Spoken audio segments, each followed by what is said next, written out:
네, 뉴스를 배달해드립니다. YTN 뉴스라이더 오늘의 정치권 이슈 배달해 주실 분 소개해드리겠습니다. 조혜진 국민의힘 의원과 함께 얘기 나누도록 하겠습니다.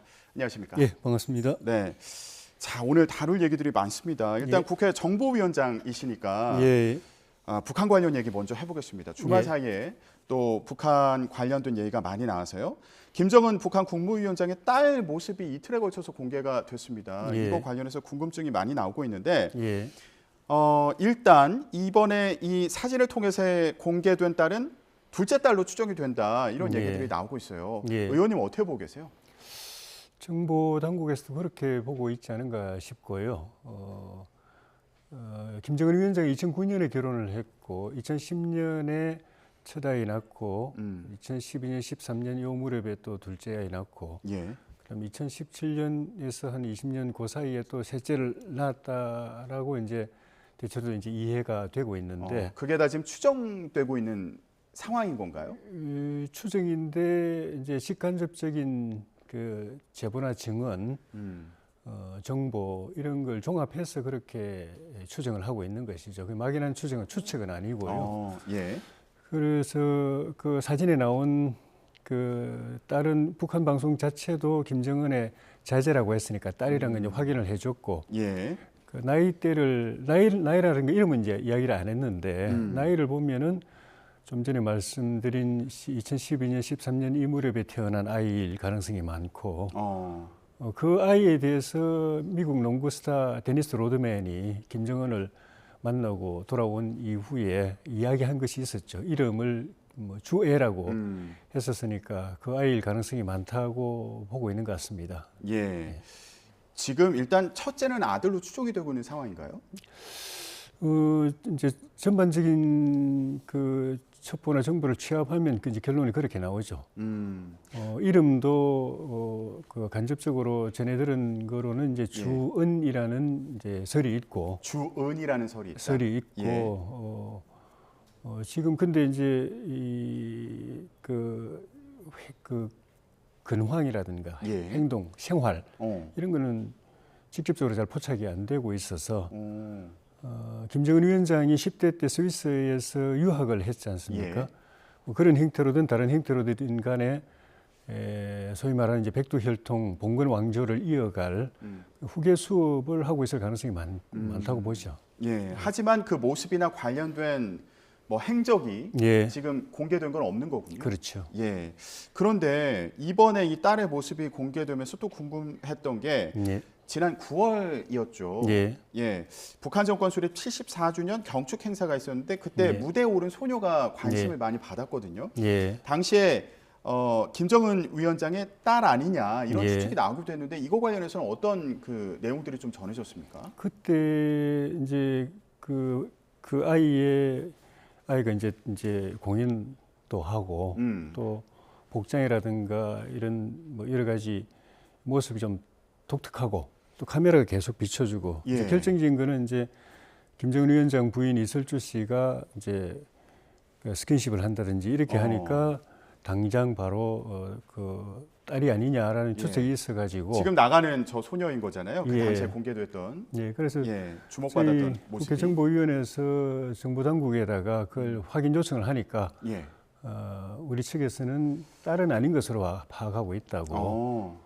그럼 누구냐 그러니까 그까지는 아직 뭐 알아보지 않은 상태였던 것 같습니다. 그리고 뭐 딸이 아니면 굳이 뭐 특별한 뭐 주요 인물이 아니면은 우리 정보 당국이 사실은 그런 것까지 근접해서 그 인적 자산, 정보 자산을 동원해가지고 알아봐야 되는 건데 그럴 그 리스크를 안고 파악할 대상까지는 아니지 않은가 싶습니다.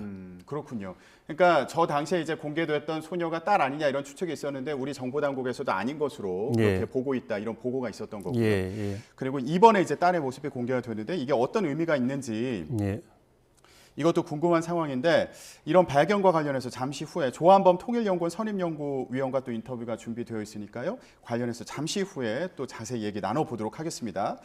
자, 의원님 이제 정보위원장으로서 보셨던 그 북한 관련 소식에 대해서 얘기를 나눠봤고 국내 정치 이슈도 얘기를 해보도록 하겠습니다. 일단 국정조사 계획서를 야 3당이 오늘 국회의장에게 예. 제출할 계획이라고 합니다. 예. 그러면 24일 날 이제 본회의에서 처리를 할 것으로 보이는데, 그런데 국민의힘도 이제 잠시 후에 2시간 남았네요. 의원총회를 열고 이거 국정조사 관련해서 의견을 모은다고 해서요. 예. 지금까지 국민의힘의 그 입장은 국정조사에 반대하는 거였잖아요. 예. 근데 혹시라도 오늘 의원총회에서 이 분위기가 좀 바뀔 수도 있는지 어떻게 예. 봐야 될까요?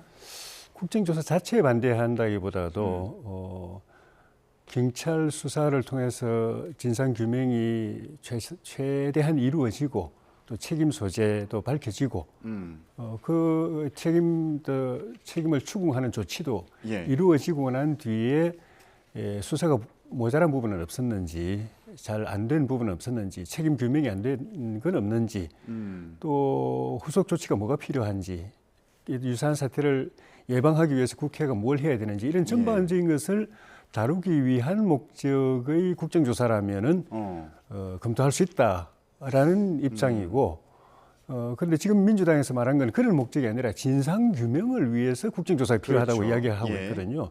그런데 뭐 다 알다시피 국회는 강제 조사권이 없습니다. 그러니까 진상 규명에서는 지금 300명 그 수사 인력을 총투입해가지고 조직의 명운을 걸고 진행되고 있는 경찰 수사에는 사실 10분의 1도 우리 국회가 밝혀낼 수 있는 게 없기 때문에 예. 그 결국은 진상 규명에는 아무 실효성도 없으면서 정쟁만 격화시킬 거라는 때문에 그걸 반대하는 것이지 예. 국정조사 전체를 반대하는 건 예. 아니죠. 국민의힘이 참여 안 한다고 해도 야3당 24일 날 이제 계획서 의결해가지고 예. 그러면 추진할 수 있는 거잖아요. 예. 그런 경우에 그러면 국민의힘은 배제되는 건데 예. 그런 상황은 국민의힘 입장에서는 또 불리한 거 아닌가요? 여야가 합의를 해서 국회 전체의 완전체로서 국정조사를 진행해도 진상규명은 사실 별 효력이 없거든요. 말씀드린 것처럼 강제조사권이 없기 때문에 예. 국회 국정조사가 그동안에도 해왔지만 할 수 있는 거는 정부 측에다가 자료 요구하는 것, 아니면은 사건 현장에 가보는 것, 그리고 마지막에 청문회 하는 것, 이게 다였습니다. 예. 그런데 늘 청문회 할 때 보면은 기억하시지만은 생중계로 시작하자마자 자료 왜 안 주느냐, 그 이야기부터 시작하거든요. 여야가 합의해서 완전체로 국정조사를 해도 늘 그랬는데 예.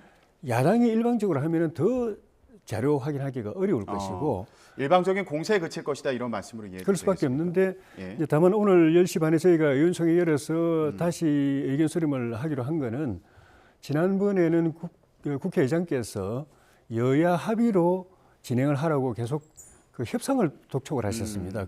그 상황에서 우리 원내대표께서 선수별로 의견 수렴했는데 거의 뭐 만장일치로 진상규명에 도움 안 된다라고 예. 해서 이제 그렇게 됐는데 지금 이제 의장께서 합의가 안 된다고 보시고 각 여야에게 그 국정조사 명단을 제출하라고 하신 상황이고 예. 그래 되면은 야당이 요구하는 대로 진행할 가능성이 있어 보여서 약간 상황의 변화가 생겼죠. 그 상황을 놓고서 선수별이 아니라 전체 의원들이 네. 모인 자리에서 공론화를 통해서 다시 그 의견의 입장의 변화가 있는지 한번 확인하는 예. 의미의 의원총회를 소집해 놓은 상태입니다. 아직 뭐 변화의 기류까지는 말씀하기는 조금 이른 단계다 이런 예. 말씀으로도 좀 이해가 되는데 예. 국정조사가 이제 야당 주도로만 이루어지게 되면 국민의힘이 배제되면은 국민의힘 내부에서도 일부에서는 이게 좀 불리할 수 있다. 예. 같이 참여를 해서 이제 대응을 해야 된다 이런 주장도 있는 만큼 오늘 어떤 결정이 내려지는지 좀 지켜보도록 하겠습니다. 예. 자, 지금 국민의힘에서는 이런 민주당의 움직임이 결국에 이재명 대표로 향하고 있는 검찰 수사를 좀 덮기 위한 거다 이렇게 주장을 하고 있잖아요. 예. 그런 상황에서 정신석 국민의힘 비대위원장이 그런 얘기를 했어요. 스톡홀름 증후군에서 벗어나라. 예. 지금 이재명 대표가 이 의원들을 인질로 본인은 사지에서 벗어나려고 하는 거다 이런 예. 취지도 주장을 했는데 그러면서 예시로 들었던 게 일부 민주당 의원들이 주말에 예. 윤석열 대통령 퇴진, 윤석열 정권 퇴진을 요구하는 집회에 참석을 했던 걸 또 예시로 들었습니다. 예. 예, 이 상황은 어떻게 보셨어요? 정말 민주당이 이 정진상, 김용 이런 이재명 대표 최측근들의 비리 혐의를 예. 비호하는 모습을 보임으로써 결국은 그게 이제 몸통으로 비치고 있는 이재명 대표의 혐의를 이제 보호하기 위해서 그렇게 하는 걸로 보여지는데, 방탄직을 하는 것으로 보여지는데, 결과적으로는 그게 결국은 비리나 부패를 옹호하는 정당의 모습으로 점점 굳어져 가는 것이거든요. 그런데 지금 또 이재명 대표의 행동대장이라고 일컬어지고 있는 의원들이 지금 출범한 지 6개월 된 새 정부를 좀 퇴진하라고 끌어내리려는 집회에 가서 같이 목소리를 높였단 말입니다. 이거는 사실상 대통령 선거 결과를 인정하지 않는 거죠. 대선 불복이다. 그렇죠. 선거에서 졌으면 5년은 기다려야지. 헌법이 보장하는 임기 5년 동안을 기다리면서 잘못하는 건 비판하고, 다음 그 비판이나 또는 저 지적을 토대로 해가지고 다음 5년 뒤 대통령 선거에서 정권을 되찾아올 준비를 해야 되는 거지. 6개월 만에 그만둬라, 내려와라, 선거 다시 하자, 이렇게 말하는 거는 우리 국민들이 제일 싫어하는 게 그거 아닙니까? 장기 바둑 두어서 졌는데 그냥 판 엎어버리는 거. 제일 싫어하는 거잖아요. 선거를 인정하지 않을 것 같으면 선거를 하지 말아야죠. 후보 뽑아놓고 선거 다 하고 결과 투표하고 개표하고 지어놓고는 인정 안 하겠다고 이야기하고, 예, 선거 다시 하자고 말하는 거는 이거는 민주주의의 기본을 뒤엎는 거고 헌법 체제를 부정하는 겁니다. 예. 단순히 비리를 비호하는 정당이 아니라 이런 형태로 가면, 이런 형태로 또 민주당이 그걸 바로잡지 않고 그대로 묵인하게 되면은 헌법 체제를 뒤엎는 정당으로까지, 예, 가게 되는 겁니다. 반민주 정당으로 가게 되는 겁니다. 민주당의 박홍근 원내대표 같은 경우는 이거 개별 의원들의 정치적 행위일 뿐이다, 이렇게 얘기를 했는데, 잘못되었으면 그건 잘못됐다고 이야기해주고 하지 못하게 막아야 되는 것이죠. 당 차원의 제재가 필요하다, 이런 말씀이시군요. 그럼요. 그렇지 않으면은 그걸 인정하는 셈이 되는 거지, 결과적으로. 민주당에서도, 예, 대선 불복하는 거다. 그럼요. 예, 이런 비판이셨고요. 민주당에서 추가적으로 어떤 입장을 내는지, 예, 예, 좀 알아보도록 하겠습니다. 앞으로 좀 얘기를 듣는 시간을 마련해 보기로 하고요. 대통령실 관련된 얘기를 좀 해볼게요. 저희가, 예, 앞서서도 전해드렸는데, 예, 지난주에 18일 날 좀, 예, 논란이 되는 장면이 있었습니다. 윤석열 대통령이 MBC 취재진 탑승 배제 등과 관련해서, 예, 이제 취재 제한 논란이 있는 거에 대해서 이제 입장을 밝혔습니다. 예. 그런데 이후에 MBC 기자가 항의하는 과정에서 이제 대통령실 관계자 마찰을 빚기도 했는데, 이후에요, 일부에서 또 이런 지적이 나왔습니다. 그 당시에 기자가 슬리퍼를 신고 있었다. 예. 이거를 이제 문제를 지적하는 경우도 있어가지고요. 이게 문제다, 이런 목소리도 있는데, 또 한편에서는 아니 이게 그런 지적이 지금 본질과 상관이 있는 거냐, 왜 그런 부분을 가지고 문제를 삼느냐, 이런 목소리도 있거든요. 이 상황에 대해서 좀 어떻게 보고 계셨어요? 대통령실 출입 기자가 대통령한테 질의를 하는 게 아니라 대통령한테 항의를 하더라고요. 대통령하고 말다툼을 벌이려고 하더라고요. 대통령이, 예, 이제 발언 끝나고 돌아가는데 뒤쪽에다 대고 과음을 지르면서 그러더라고요. 그거는 기자의 취재가 아닙니다. MBC 회사 차원에서 자기 회사의 자사의 이익 차원에서 대통령한테 항의하는 겁니다. 예. 기자는 항의하는 자리가 아니거든요. 질문하고 답 듣고 그 답이 자기 생각하고 맞든 틀리든 기사는 기사대로 쓰는 겁니다. 그리고 나중에 회사의 입장을 밝힐 때는 뭐 신문 같으면 사설을 쓴다든지 방송 같은 평론을 통해서 평가를 할 수 있는 겁니다. 회사 입장에서 볼 때, 그 회사의 논조로 입장에서 볼 때 그거는 잘못됐다 또는 동의할 수 없다라고 이야기할 수 있는데, 취재하는 기자는 그 질문하고 답하면 자기 생각에 맞는 건 맞는 그대로, 틀린 건 틀린 그대로 기사를 쓰는 겁니다. 그런데 취재가 아니에요. 보니까 질문하는 게 아니고 항의를 해요. 대통령을 향해서. 그러면 그 과정에서 이제 그것도 보니까, 예, 사진을 보니까 슬리퍼 신고 팔짱 끼고 대통령 쳐다보면서 그러고 있다가 질문 끝나고 나니까 항의를 해요. 그 기자가 아니죠. 취재하러 간 기자가 아니죠. 근데 그 부분이 이제 그런 뭐 자세라든가 아니면은 슬리퍼를 신고 있었냐, 이제 신발을 신고 있었냐, 이 논란으로 논쟁으로 번지니까 이게 본질적인 거냐, 이런 지적도 있어서요. 그런 시각도 있으니까. 그 자체는, 예, 지엽적인 걸 수도 있지만은 기자의 기본이 안 된 것을 보여주는 거기 때문에 그런 의미에서 굉장히 중요한 거죠. 아니, 그 사진을 보는 순간에 제가 저 기자는 자기 사장 앞에 가서도 저렇게 슬리퍼 질질 끌고 갈까? 그리고 사장이 그걸 좋아할까? 받아들일까 싶어요. 사장한테도 아마 그래 못할 겁니다. 근데 대통령 앞에, 대통령이 무슨 대단한 존재가라서가 아니라 취재원이고 취재하는 입장에서 기본적으로 서로 존중하고 예의를 갖출 게 있잖아요. 자기 회사 사장 앞에서 못하는 일을 대통령 앞에 그런 행동을 하면 그게 기자가 기본이 되어 있는 겁니까? 그거는 엄청난 갑질 의식이 있거나 아니면 대통령을 모욕하고 싶어서 의도적으로 그렇게 했다고 볼 수밖에 없는 겁니다. 그리고 그 뒤에 나오는 행태도 질문을 하고 답을 얻은 게 아니라 고함 지르고 항의하고 대통령 향해서 대통령 개인이 대단한 존재라서 그런 게 아니라 국민의 대표잖아요. 국가 원수잖아요. 그러면 문제를 제기하는 과정에서 서로에 대한 예의가 좀 더 필요했다 이런 말씀으로도 이해가 되는데요. 문제가 있으면 그는 공식적으로 그냥 기자, 언론의 입장을 떠나서 회사 입장에서 행정적 차원에서 문제 제기하면 되는 겁니다. 저 자리는 기자로서 간 겁니다. 국민을 또 시청자를 대신해서 궁금증을 질문하고 답 듣고 그걸 기사화하기 위해서 간 겁니다. 그런데 그런 행동을 안 하고. 그러면 이후의 과정에서 이제 대통령실 비서관과 마찰을 빚은 과정에 대해서도 대통령실에서 엄중하게 보고 있다. 그러니까 중요하게 보고 있다는 취지로 이제 입장이 나왔는데, 근데 이후에 이제 조치를 두고도 또 논란이 일고 있어서요.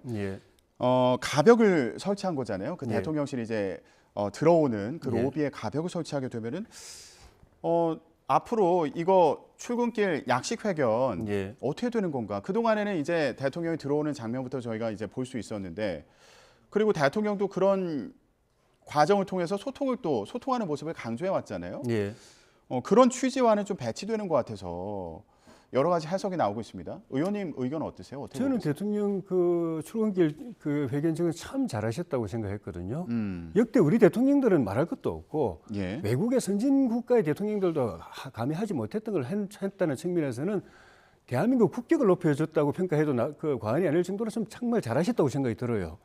그런데 그 뒤에 진행되는 과정, 특히 어제 점점 이게 이제 그런 대통령의 언론을 개별 기자나 개별 회사가 아니라 국민을 대표하는 소통의 창구로서 생각하고 그렇게 존중하고 배려하고 한 것에 대해서 언론이, 그중에 특정 언론이 점점 그걸 악용하고, 아까 좀 전에 말씀드린 것처럼 그렇게 존중하고 배려하면 자기들도 그 대통령 국가 원수에 대한 예의를 갖춰야 되는데 슬리퍼 끌고 가가지고 팔짱 끼고 소리 지르고, 그걸 보면서 야, 이거 좀 위험하다는 생각이 들어요. 저는 그 기자 행태를 보면 조금 더 악화되면 대통령한테 뛰어들 것 같아요. 조금 있으면은. 뒤통수에다가 고함 지르는 그 상황에서 조금만 더 나가면은 마음에 안 들면 뛰어들 것 같아요. 그 부분은 이제 회사 차원의 대응이 있었어야 된다. 이제 이런 취지로 이해가 되는데, 공식적으로 행정적으로 이야기를 해야 되는 거죠. 그거는. 가벽을 설치한 것이 앞으로의 소통 그 취지와 좀 어긋나게 되는 거 아니냐, 이런 시각에 대해서는 좀 어떻게 보세요?